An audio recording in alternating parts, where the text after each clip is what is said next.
is that when you look at the Constitution, there is nowhere that the Supreme Court must come in to do anything as far as the removal of a judge is concerned. And that is what we call non-justiciable political question. So whether the president is wrong or not is a matter for another day. But today my aim is to get you to understand that there are issues that are textually committed to the executive and to the parliament, which the courts are banned, they are forbidden, they are restrained, they are prevented from ever intruding into them, ever inquiring into them. It is like daddy's meat at home. When in the olden days, when a man goes to the farm and brings a bush meat game, there are certain portions of the animal that are exclusively for the man. Like which part? The head, the what? The thighs. Okay. And yes, the testicles and all of that of the animal. A female should not eat the testicles of an animal. So, and we don't give it to the children too. So this is daddy's meat. And so this portion of the animal is exclusively committed or given to daddy. And all other persons in the house are forbidden from ever eating it. Unless daddy says eat it. But under the constitution, every matter that is textual, you see, I want you to understand the formulation very well. When we say textually, it means that when you read the text of the constitution, you realize that it is exclusively given to the executive, given to parliament. And so when you follow the procedure, there is nowhere that the judiciary must come in. And so it is a matter exclusively out of the domain of the courts. So the courts should not come in at all. You see, if we understand these principles, we will not be fighting on radio. Because the moment you see that somebody is going wrong, your understanding of this will tell you that the president is erring or the president is on the right track. Please, does it make sense? Now, yes. So, you see, let's look at this case. Let's look at this case. The 31st December case. Let's look at it carefully.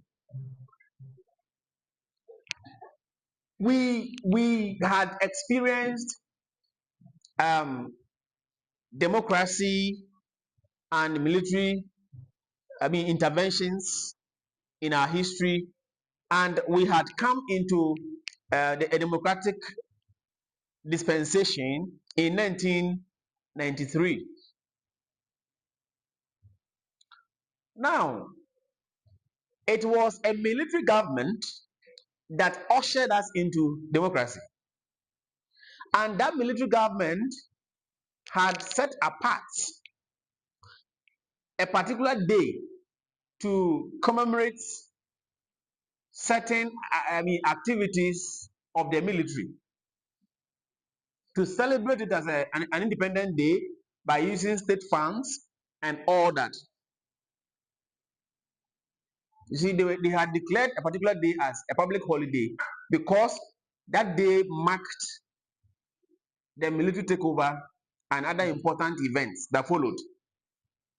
So when we got into democracy, then the NPP took the government to court and said, okay, we appreciated that you came to power through the barrel of the gun. And so you had the right to let us celebrate this particular day as a holiday. That's fine. You are using state funds. But in a democracy, there is nothing good about a military rule to be celebrated. Otherwise, we are celebrating the birthday of an ex-wife with the resources of the new wife, which no woman will agree. So that you have you have gone through divorce, you have left your old wife, you have gone to marry another one. Then when the birthday of the old wife is coming, you tell your new wife that, please, I want you to set some money apart. I mean, bless some money for us to use to celebrate my ex-wife's birthday in grand style, popping champagne and playing music and dancing. I mean, no lady would do this. So democracy had come, and democracy was the direct opposite of military rule. So why would we celebrate something that we brought from military rule into democracy?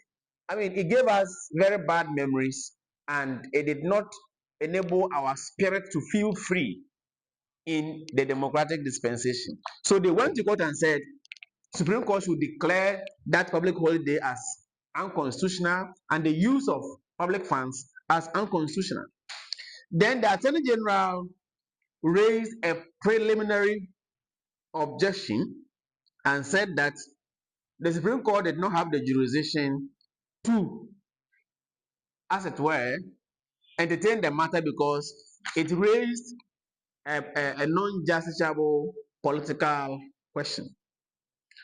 But the Supreme Court did not accept that objection.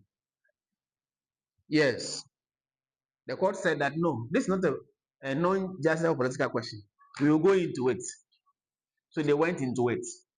Please, do you understand? That meant that the issue of whether 31st December was to be declared unconstitutional or not, whether the use of state funds to celebrate it was constitutional or not, was not a matter beyond the judiciary. It was a matter that could be properly entertained and pronounced upon by the courts. So the court rejected the preliminary objection as one not falling outside the domain of the judiciary. Please, does it make sense? So the understanding you have to get is that there are certain questions, certain matters, certain issues that have been given to either parliament or executive, and only they can do it. Only they must do it. And the Supreme Court or the judiciary is forever banned from interfering in the performance of that duty, except where the laid down procedure is not followed and somebody is, concerned that it must be followed. So you go to the Supreme Court, they will not pronounce on the matter as to how it should be done or whether it should be done or not, but they will pronounce on the procedure and say that the procedure is this, go and follow it. The procedure is this, you have flouted it or you have violated it. They will refrain from making pronouncements on the substance of the matter, but they can pronounce on whether what has been done so far is in accordance with the law or is not in accordance with the law. I mean, this is very simple. Is it difficult?